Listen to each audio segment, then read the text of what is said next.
Salut, c'est Rousseau les bons tuyaux. Alors ça y est-ce que le Bitcoin c'était une vaste plaisanterie? Est-ce qu'il est toujours sage d'investir dedans en 2020?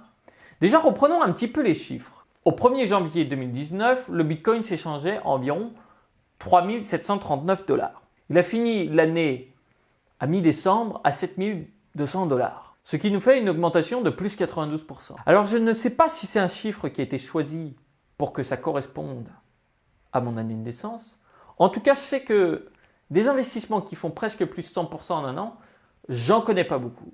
Alors après, je dois te l'accorder. Il fallait quand même en avoir dans le caleçon et avoir un bon plan quand même pour en acheter à moins de 4 000 $. Les investissements, le truc c'est que, on va en parler plus tard, mais il y a beaucoup de psychologie qui rentre dedans. Beaucoup plus que de chiffres au final. Et si on regarde bien le Bitcoin, qu'on s'y intéresse, qu'on va prendre un petit peu, tu vois, chaque année, voir ce qui bouge chaque année. On peut voir que cette année, on a eu un pic. On peut voir que l'année dernière, on a eu un pic. L'année d'avant, ah tiens, il y a encore un pic. L'année encore avant, il y a aussi un pic. Et donc, ça devient vraiment intéressant tous ces pics qu'on voit par année. C'est à se demander s'il y avait vraiment un cycle qui se répétait à chaque fois. Alors certes, ce n'est pas toujours le même cycle. Un cycle peut être plus long, un cycle peut être plus court. On ne peut pas prédire la durée du cycle. Et c'est là justement que toute la psychologie humaine va agir justement. Alors qu'est-ce qui va se passer dans notre chère petite tête, dans notre cerveau? Eh bien, une fois que ça baisse, on se dit que l'investissement ne sert plus à rien. Quand ça commence à monter, on se dit que ça ne va pas durer et on va attendre que ça monte encore plus pour acheter. Au moment où c'est au plus haut, on achète. On pense que ça ne va faire que de monter. Et là, ça va s'écrouler. Ça va s'écrouler. Et au moment où ça s'écroule, après, on capitule. Et alors, il y a d'autres profils. Il y a des personnes qui n'ont pas investi. Elles voient que ça monte, elles voient que ça continue de monter. Elles disent non, je pense que c'est trop cher, je vais acheter quand c'est pas cher. Et une fois que ça a commencé à baisser, elles disent je vais attendre un peu, je vais attendre quand c'est vraiment au plus bas. Une fois que ça atteint le plus bas, en général, elles ne croient plus dans l'investissement ou elles n'ont pas acheté. Et du coup, elles n'auront pas investi. Et ça va être à chaque fois ces deux types de mentalités qui vont agir. Principalement, parce que les personnes ne vont pas agir avec un plan, elles ne vont pas agir avec les connaissances sur l'investissement. Et donc, elles vont juste regarder l'évolution du prix. Et ce que je peux comprendre, parce que c'est un petit peu l'erreur que j'avais faite moi aussi au début, avant de bien me former et de bien comprendre comment ça fonctionnait. Et si tu réagis qu'en fonction du prix, tu vas jamais agir, parce que ça va jamais être le bon moment, ça va jamais être le bon prix. Ça, c'est quelque chose qu'il faut le savoir. Alors après, du coup, si tu vois à chaque fois qu'il y a des pics, tu vas dire, c'est bon, on peut prédire. Comme je t'ai dit juste avant, on ne peut pas prédire au final. Et c'est là qu'il va falloir faire un travail en fait d'intérieur, de vaincre son ego. Vaincre son ego, c'est franchement difficile. Et c'est ce qui permet de vraiment avancer et de vraiment agir. Parce qu'on va toujours se dire que oui, on est capable de prédire le marché. Et même si je te dis que tout le monde va se prendre le mur, tout le monde va penser qu'il est la seule personne différente qui peut réussir à ne pas le faire. Justement, ça me fait penser à une étude qui a demandé aux personnes, justement, si elles pensaient que les autres personnes conduisaient bien.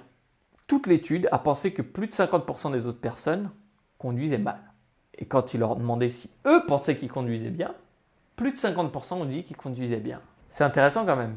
Ça veut dire que tout le monde s'accorde à dire que les autres conduisent mal et tout le monde s'accorde à dire qu'eux conduisent bien. Et c'est là qu'on voit que le cerveau humain, il peut nous faire beaucoup d'erreurs dans les investissements. Et c'est pour ça que les personnes qui investissent bien, ce n'est pas forcément les personnes les plus intelligentes. C'est juste qu'elles ont mis en place un plan et une bonne stratégie. En général, une stratégie passive.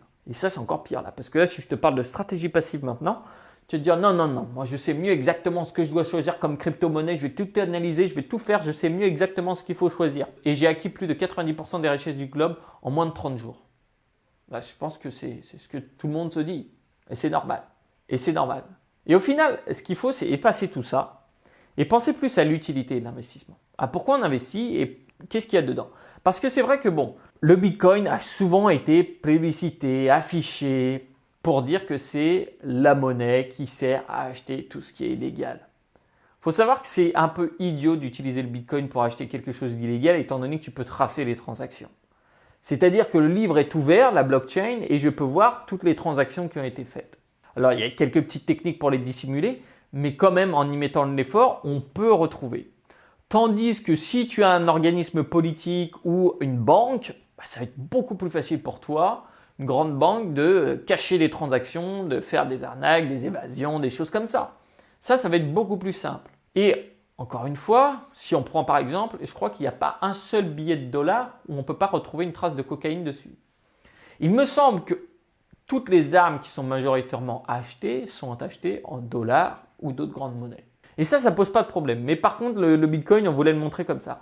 Heureusement, cette image s'est effacée petit à petit. On a commencé à comprendre parce que une monnaie, eh bien, elle sert à quoi? Elle sert à de toute façon échanger des choses. Et c'est vrai que des choses, ça peut, ce qui est illégal. Ce qui est illégal un jour n'est pas forcément illégal un autre jour. Ça, c'est un autre débat et dans lequel je ne rentrerai pas. Bref. Et après, on s'est dit, bon, bah ouais, ça va être pour payer avec son portable. Du coup, on va avoir notre portable et grâce au Bitcoin, on va pouvoir payer avec notre portable. Au final, c'est pas ce qui va être le plus avantageux, c'est pas ce qui va être le plus facile à utiliser parce que, eh bien, il va falloir avoir par exemple des crypto-monnaies sur son portable, se connecter sur un compte et ça va demander quelques étapes en plus, tu vois, de sécurité. Et en plus, si on prend le Bitcoin, le réseau n'est pas vraiment fait pour pouvoir accepter toutes ces transactions. Alors, il y a bien sûr le Lightning Network qui se développe très lentement, dont je t'avais parlé dans une autre vidéo, qui permettrait ces transactions instantanées avec quasiment zéro frais. Donc le Bitcoin, on le voit plus quand même comme, ça va être bête à dire, mais une espèce de réserve de valeur. C'est un petit peu dire aussi, eh bien, je garde une partie de mon patrimoine dans le Bitcoin parce que comme ça, si demain je voyage dans un autre pays, j'ai pas de taxes à payer sur ce patrimoine que j'ai en Bitcoin, je peux l'utiliser là où je veux. Si demain je veux envoyer 1 million d'euros à quelqu'un, ça sera sans doute en Bitcoin que ça sera le plus simple parce que la transaction se fera en une dizaine de minutes et qu'il n'y aura pas eu d'intermédiaires qui auront pris chacun des parts. Et ça, c'est pour ça que ça devient important et ça devient intéressant. C'est vrai qu'on se dit toujours, par exemple, non, je veux des euros parce que les euros, je peux les dépenser directement. Ce qu'il faut savoir aussi, c'est que l'euro, derrière les personnes qui produisent des euros, ils sont en train d'appuyer comme des malades sur la machine à imprimer, ils sont en train de nous voler. Parce que si par exemple, toi et moi, on a 500 euros, il n'y a que ça, on va dire, il n'y a que ça dans le monde. Et il y en a un qui arrive et qui imprime 2 autres billets de 500 euros de nulle part, bah, ta valeur et ma valeur a été diminuée de moitié. Et c'est ce qui se passe aujourd'hui. Les gens ne se rendent pas compte que l'argent qu'elles ont dans leur poche et l'argent qui est à la banque, majoritairement, elles ne se rendent pas compte qu'elles se font voler tous les jours. Parce qu'à aucun moment, tu as autorisé qu'ils puissent imprimer plus d'euros, tu vois. Et là-dessus, tu n'as pas de pouvoir de décision. Et ce qui fait que si un jour on se retrouve avec un mauvais gouvernement, ce qui peut aller beaucoup plus vite qu'on ne le pense, il faut vraiment se mettre ça en tête, ces choses-là, ça arrive sans qu'on s'en rende compte. Si on regarde, il y a moins de 70 ans, c'est arrivé en Europe. Si on regarde, c'est arrivé au Venezuela avec une inflation qui a été mise à je ne sais plus combien de milliers de pourcents, donc les gens ne peuvent plus rien acheter parce qu'il y a un mec qui est arrivé au pouvoir qui s'est dit bah vas-y, moi je fais tourner la planche à billets et je vais pouvoir me construire mes trucs.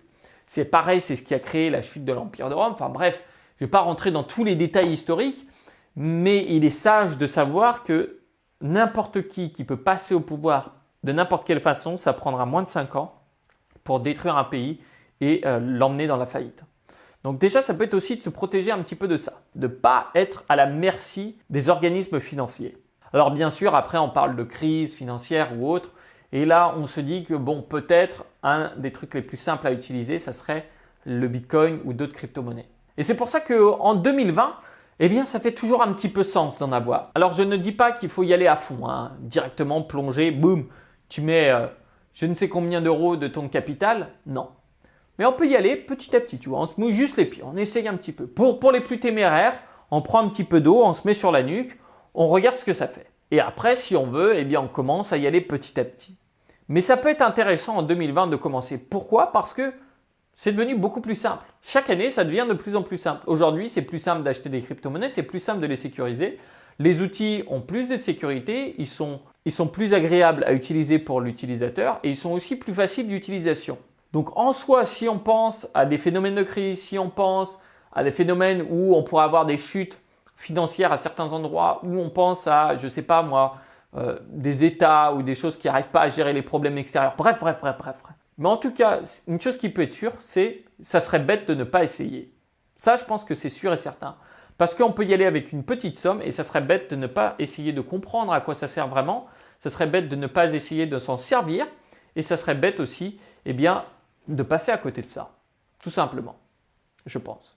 Alors, si tu veux aller justement dans les crypto-monnaies, si tu veux apprendre comment bien investir dedans, savoir par exemple exactement le nombre de crypto-monnaies qu'il faut avoir dans son portefeuille, si tu veux savoir quand est-ce qu'il faut investir et pourquoi il faut investir en automatique et de quelle façon, j'ai préparé un atelier qui est totalement gratuit. Je t'explique tout ça et je te montrerai même d'ailleurs dans cet atelier comment faire pour profiter des moments où ça baisse. Tu as juste à cliquer en dessous, tu auras accès une fois que tu m'as donné ton adresse mail et ton prénom et je te mettrai gratuitement dans la prochaine session. Et dis-moi avant de partir, est-ce que tu as déjà commencé à investir dans les cryptos ou tu te dis que 2020, ça y est, c'est bon, tu te lances vraiment, tu essaies. Alors, quand je dis investir, ça peut être juste y aller avec 50 euros, ça peut être juste y aller avec 100 euros. On peut commencer avec des tout petites sommes. Ou peut-être qu'il y a des personnes qui prendront des décisions un peu plus grosses. Chacun qui choisit. Et puis surtout, ce qu'il faut penser pour 2020, c'est bien sûr de mettre un gros pouce bleu. Il faut éclater le bouton pouce bleu maintenant. C'est fini 2019. Maintenant, on pense au pouce bleu quoi. En tout cas, écoute, moi je te retrouve de l'autre côté dans l'atelier. C'était un véritable plaisir. C'est Rousseau et je te dis à tout de suite. Ciao.